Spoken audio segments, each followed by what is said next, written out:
इथे आपण शिरा बनवणार आहोत। शिऱ्यासाठी घेतलेला आहे 1 वाटी रवा, अर्धी वाटी गूळ, 4 वेलची, जायफळ, सोप, बदाम आणि काजू।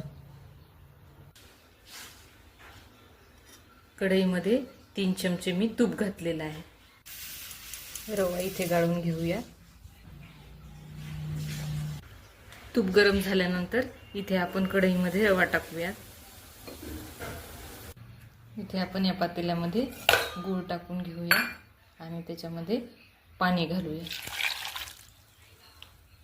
इथे आपण असा गुलाबी रंगावर येईपर्यंत रवा भाजून घेतलेला आहे। त्याच्यामध्ये आपण आता हे काजू, बदाम आणि वेलची, जायफळ, सोप बारीक करून घेतलेली आहे ती घालूया। येणारे आपला 10 ते 12 मिनिट रवा भाजून झालेला आहे। गुलाबी रंगावर येईपर्यंत रवा आपण भाजला। याच्यामध्ये आता काजू, बदाम आणि बारीक केलेलं जायफळ, वेलची आणि सोप घालूया। इथे गुळाचा पाक आपला तयार आहे, ते आता याच्यामध्ये घालूया। आपण असा गाळून